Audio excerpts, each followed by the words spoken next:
Di pojok ruangan, ada kursi roda bergerak sendiri, mundur lalu berhenti.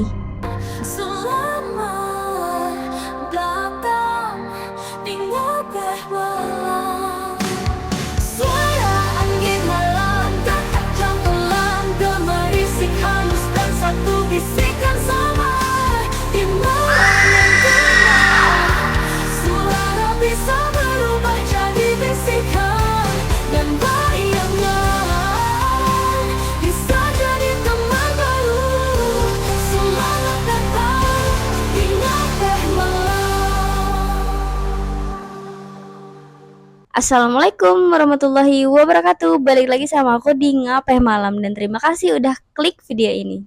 Ini tentang uji nyali.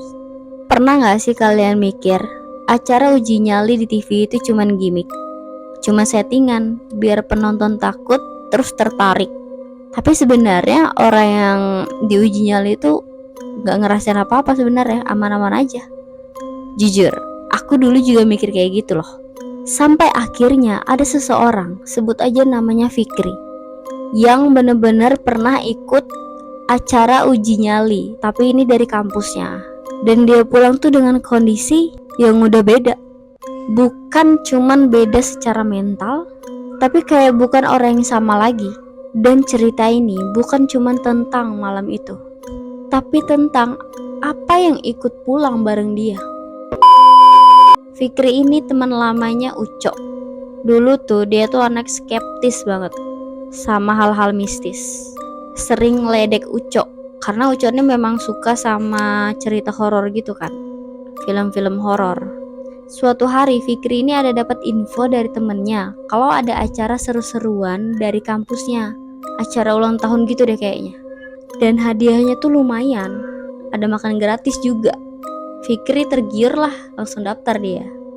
Dia bilang nih ke Ucok, kalau aku bisa buktiin kalau semua ini tuh cuman settingan, kamu harus stop percaya yang aneh-aneh. Ucok ya cuman ketawa. Ya udah cobain aja, kata Ucok. Nah, uji nyali ini tuh pas banget di rumah sakit Terbengkalai. Rumah sakitnya itu udah lama gak dipakai semenjak tahun 90-an. Letaknya di pinggiran kota. Menurut warga sekitar, dulunya tempat itu tuh dipakai buat isolasi pasien TBC dan penyakit menular. Banyak yang bilang ada perawat yang gantung diri di kamar obat. Dan setiap malam Jumat suka ada suara perawat dorong kursi roda sendiri di lorong. Tapi ya itu kan katanya. Fikri datang nih ke lokasi dengan gayanya yang santai, bawa handycam sendiri juga dia, senter, dan dikasih satu ruangan yang katanya itu paling aktif. Ruangan itu dulu tempat pemulihan, tapi ada jendela kecil yang katanya sering dipakai orang buat kabur, dan banyak yang jatuh dari situ. Jam 11 malam dia mulai nih ditinggal sendirian. Kamera nyala udah kan, senter juga udah nyala, tapi dia masih bercanda tuh lewat handycam dia, gini ngomong-ngomong lah gitu kan, sok-sok berani. Dia ngerekam dirinya ngomong, lihat nih, tempatnya emang serem sih, tapi nggak ada apa-apa, cuman angin doang. Tapi jam 1 pagi semua berubah. Fikri bilang tiba-tiba senternya mati, kamera tuh goyang sendiri, dan ada suara pintu digeser pelan-pelan dari luar. Dia pikir itu anak-anak yang ngerjain, tapi pas dia buka, lorong itu kosong. Dan di handycam pas dia putar ulang, suara yang dia dengar tadi tuh kayak seseorang berbisik, tapi nggak jelas bisikannya apa. Cuman di handycam itu kedengeran kayak ada orang banyak yang ngomong gitu loh. Udah nih kan, jam 2:15 lagi, Fikri ini duduk di kursi bekas pasien sambil ngobrol ke kamera. Tiba-tiba ada suara roda pelan, tapi suaranya tuh mendekat ke Fikri gitu. Fikri langsung berdiri, ngeliat sekelilingnya dia, nggak ada apa-apa. Tapi di kamera dia tuh menangkap sesuatu. Di pojok ruangan ada kursi roda bergerak sendiri, mundur lalu berhenti. Dan di latar belakang ada suara nafas berat, deket banget kayak orang duduk di belakang dia. Padahal dia lagi sendirian. Jam 3 pagi. Fikri akhirnya gak kuat. Dia minta dijemput sama tim kru. Dia gak cerita apa-apa juga malam itu. Cuman bilang dia kedinginan. Padahal malam itu tuh gak sedingin biasanya. Besoknya dia pulang, tapi semua orang di rumah itu udah ngerasa dia nih aneh. Ibunya bilang, Fikri ini suka duduk sendirian di pojok kamar, matanya tuh kosong, ngelamun aja dia. Dan adiknya itu pernah lihat dia ngomong sendiri sambil nunjuk ke atas lemari dan bilang, dia belum puas. Dia belum puas. Sejak malam itu, rumah Fikri itu mulai diganggu.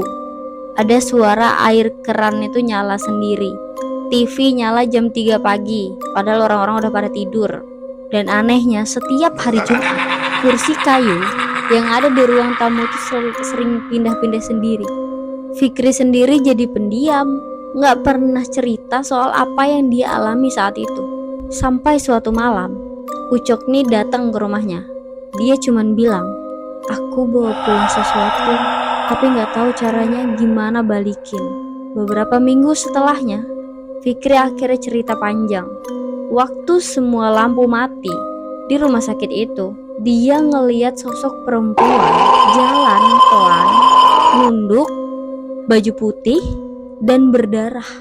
Dia bilang, selama di sana dia tuh ngerasa kayak tinggal bareng roh yang belum selesai. Sekarang Fikri udah pindah, nggak pernah lagi tuh dia sentuh-sentuh hal-hal yang berbau mistis. Dan dia juga minta videonya itu dihapus. Tapi salah satu panitia bilang, file itu nggak pernah bisa dihapus. Dan pas diputer, suaranya berubah. Jadi kalau kalian mikir uji nyali itu cuman acara seru-seruan, ya mungkin ada, hanya settingan.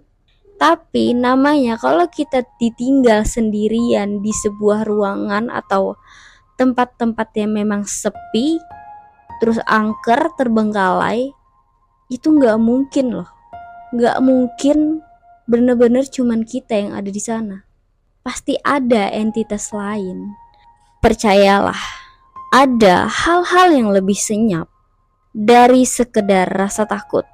Karena kadang yang ngikutin kita bukan hantu, tapi rasa bersalah yang gak pernah selesai. Baiklah, aku akhiri. Jangan lupa untuk klik like, subscribe, dan nyalain loncengnya biar gak ketinggalan cerita-cerita yang lebih seru lagi. Dan boleh banget kalau kalian ada pengalaman yang mau di-share atau mau aku bawain di cerita di video selanjutnya, boleh banget komen ya.